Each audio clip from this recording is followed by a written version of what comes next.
వెంకటేష్ గారు, దీంతో పాటు రైతుల సమస్యలు కూడా మనం ప్రస్తావించాల్సి ఉంటుంది. రొయ్యల రైతులు చాలా తీవ్రంగా నష్టపోతున్నట్లుగా పత్రికల్లో కథనాలు వస్తున్నాయి. అనేక మంది రైతులు, ఇప్పుడు చిత్తూరు జిల్లాలో తోతాపురి మామిడి రైతులు పడుతున్న పాటల మీద వార్తలు వచ్చాయి. పొగాకు రైతులు చూసాం, మిర్చి రైతులు చూసాం. అట్లాగే ఈ రకరకాల, ఇప్పుడు తాజాగా రొయ్యల రైతులు పడుతున్న పాటలు, వీటి మీద ప్రభుత్వం శ్రద్ధ పెట్టాల్సిన అవసరం కనిపించడం లేదంటారా?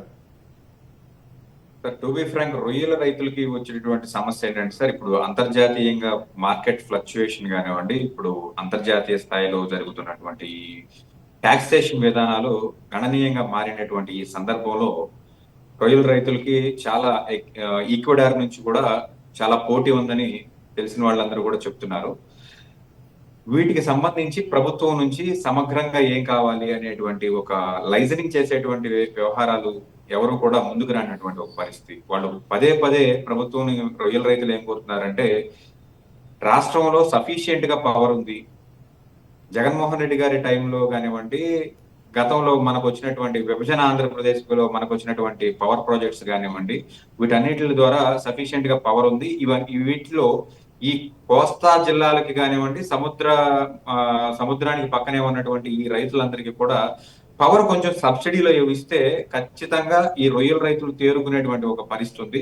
కాబట్టి ఈ రొయ్యల రైతులందరికీ కూడా పవర్ కొంచెం సబ్సిడీ కావాలి అని చెప్పేసి పదే పదే వాళ్ళు ప్రభుత్వానికి విన్నవించుకున్నటువంటి ఒక పరిస్థితి.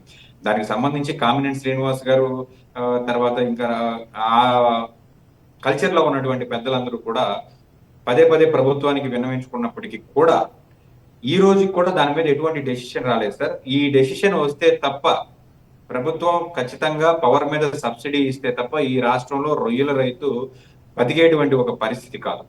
మోరవర్, ఇక్కడ నుంచి పండేటువంటి ప్రతి కిలో కూడా ఎక్స్పోర్ట్ చేసి ఈ రాష్ట్రానికి విదేశీ మారక ద్రవ్యాన్ని సంపాదించేటువంటి ఒక వ్యవస్థ ఈ రైతులు, ఈ ఆక్వాకల్చర్ లో ఉన్నటువంటి రైతులకు సంబంధించినటువంటి రైతులు సార్.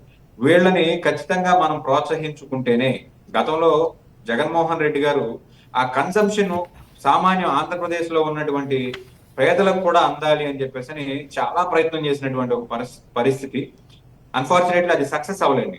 ఎందుకనంటే మనం ఇంటర్నేషనల్ స్థాయికి సంబంధించినంత వరకు మనం ఎక్స్పోర్ట్ చేయడానికి సరిపోయినటువంటి ప్రొడక్షన్ మన దగ్గర ఉంది సార్. ఇంకా కల్చర్ పెరగాలి. కల్చర్ పెరగాలంటే ఖచ్చితంగా ఈ రైతులకి సబ్సిడీ మీద ఏవైతే మందులు కానివ్వండి, అలాగే వాళ్ళకి సంబంధించినటువంటి పవర్ కానివ్వండి ఇవ్వాల్సినటువంటి పరిస్థితి. అలాగే తోతాపురి మామిడికాయలకు సంబంధించినటువంటి చిత్తూరు ప్రభుత్వం ఏర్పాటు ముందు చంద్రబాబు నాయుడు గారు ఇచ్చిన హామీ ఏంటంటే, కుప్పం రైతులు ఎవరైతే ఉన్నారో, లేదా చిత్తూరు జిల్లాకు సంబంధించినటువంటి రైతులందరికీ కూడా తిరుపతి నుంచో కుప్పంలో ఎయిర్పోర్ట్ పెడతానని చెప్పారు, విదేశాలకి ఎక్స్పోర్ట్ చేస్తానన్నారు. లేకపోతే పవన్ కళ్యాణ్ గారు పదే పదే ఏం చెప్పారంటే, ఇటువంటి ఈ చిత్తూరులో నాట్ ఓన్లీ మ్యాంగో సార్, మనకి టమాటో కూడా చాలా భారీ ఎత్తున పండేటువంటి ఒక పరిస్థితి. వీటిని ప్రొక్యూర్ చేసుకోవడానికి ప్రభుత్వం ఒక యంత్రాంగం పెడతాము, వీటిని స్టాగ్నేట్ చేసుకోవడానికి వీటిని ఏసీ గిడ్డంగులు ఏర్పాటు చేస్తామని చెప్పేసి కూడా పలు రకాల హామీలు ఇచ్చి ప్రభుత్వంలోకి వచ్చినటువంటి పరిస్థితి. ఆ ఏర్పాటు ఏమో కానీ సార్, కనీసం ఈ రోజు వరకు ఇనాగ్రేషన్ ఏదైతే శిలాఫలకం కూడా ఏర్పాటు చేయలేదు. కాబట్టి చాలా భారీ స్థాయిలో ఈ రోజు మామిడి రైతులు తీవ్రంగా నష్టపోతున్నారు సార్. వాళ్ళ నష్టం ఏ రకంగా ఉందంటే, ఆ మ్యాంగోస్ అన్ని కూడా తీసుకొచ్చి జాతీయ రహదారి పక్కన పోస్తున్నారు సార్. జాతీయ రహదారి పక్కన పోసిన ఈ ప్రభుత్వం, వ్యవసాయ శాఖ మంత్రి, ఈ ప్రొక్యూర్మెంట్ చేసేటువంటి వాళ్ళు ఎవ్వరూ కూడా దీని మీద స్పందించినటువంటి ఒక పరిస్థితి.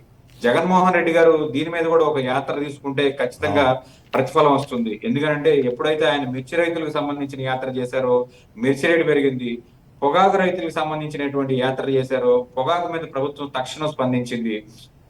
అలాగే ఈ కుప్పంకు సంబంధించినటువంటి రైతుల మీద కూడా ఒక కాల్ తీసుకుంటే, ప్రతిపక్ష నాయకుడిగా ఆయన అధికారంలో ఉన్నా ప్రతిపక్షంలో ఉన్న ప్రజల్ని దగ్గర చేసుకునేటువంటి